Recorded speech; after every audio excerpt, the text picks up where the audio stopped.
Europe 1. Le grand direct des médias, Jean-Marc Morandini. Et le fait média du jour, c'est donc la bonne forme de France 2 du côté des audiences. Une progression qui intervient alors que Rémi Fimelin, l'actuel PDG de France Télé, va devoir laisser son siège à Delphine Ernotte au mois d'août prochain. Jérôme Milanichenko, bonjour. Bonjour Vous Jean-Marc. êtes notre expert média. Alors détaillez-nous d'abord les chiffres qui ont été rendus publics hier par Médiamétrie. Oui, l'Institut publiait le Mediamat mensuel, les résultats d'audience pour le mois d'avril, un instantané de la manière dont se répartissent les téléspectateurs. Ça a son importance puisque c'est notamment avec ces chiffres que les chaînes peuvent communiquer auprès des annonceurs et définir la grille des tarifs publicitaires. Alors pour les grandes chaînes historiques, pas de chamboulement dans le classement. Je vous donne le quartet gagnant. TF1 vire en tête, viennent ensuite France 2, M6 et France 3. Mais beaucoup plus significatif, il faut se pencher sur les tendances sur un an. C'est en observant qui monte et qui descend qu'on peut juger de l'état de forme d'une chaîne.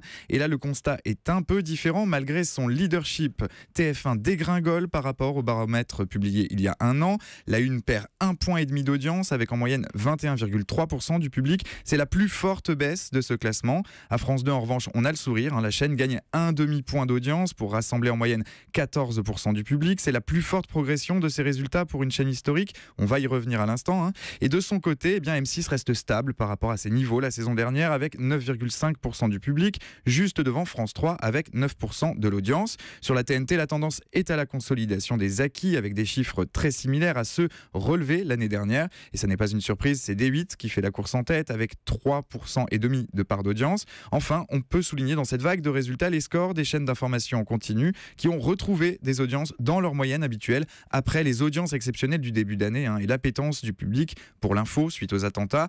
1,9% pour BFM TV et 0,9% pour iTélé. Alors vraiment, ce qu'on constate dans ce panorama, c'est que France 2 tire son épingle du jeu. Oui, ça fait d'ailleurs 2 mois consécutifs que le navire amiral du groupe France Télévisions a retrouvé une dynamique positive, un succès imputable à une grille plus cohérente qui surfe sur de vrais succès de programmation avec les séries Broadchurch ou Disparu notamment, et puis grâce aux performances réalisées par Nagui en Access Prime Time avec N'oubliez pas les paroles, de très bons scores qui profitent au journal de 20h qui grignote depuis plusieurs semaines des parts d'audience à celui de TF1. Oui, d'ailleurs, il faut noter qu'hier soir, il y a seulement 800 000 téléspectateurs d'écart entre le journal de TF1 et celui de France 2. Donc, on voit bien que l'écart se resserre et que France 2 se porte très bien. Ça confirme exactement ce que vous dites. Absolument. Et surtout, on constate aussi que dans le même temps, la Une accuse le coup. Les avant-soirées faiblissent ces derniers mois. Le juste prix a déçu en termes d'audience. C'est aussi le cas en ce moment avec Modé Drop. Sur un autre registre, les cases dédiées à la fiction le lundi et le mercredi sont là aussi beaucoup moins fortes que ces derniers mois. Et puis, il y a les vendredis de la chaîne à la peine avant le récent retour de Koh-Lanta.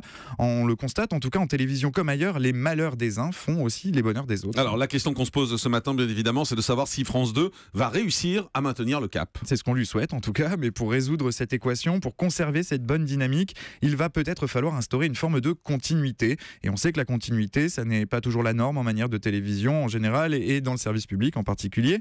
Alors pour de nombreux observateurs, le bon état de forme de France 2 est imputable aussi à un homme. Et cet homme, c'est Thierry Tuillier, élément clé du dispositif mis en place par Rémi Fimelin, le patron de France Télé.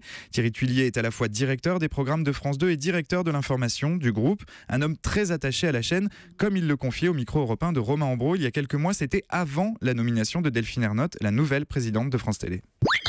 Est-ce qu'après je suis attaché à l'entreprise France Télévisions? Oui, je l'ai déjà dit publiquement. Moi, je suis un enfant de France 2. J'ai commencé dans cette boîte en 1994 comme reporter. Donc ça crée des attaches. Mais pour autant, il faudra que je sois plutôt en phase avec l'ambition. Il faut que ça matche avec le nouveau président aussi. Ah oui, ça c'est toujours la vie. Ça match. Il faut que ça matche avec le PDG. Oui, ça c'est sûr. Il faut que ça matche avec le boss.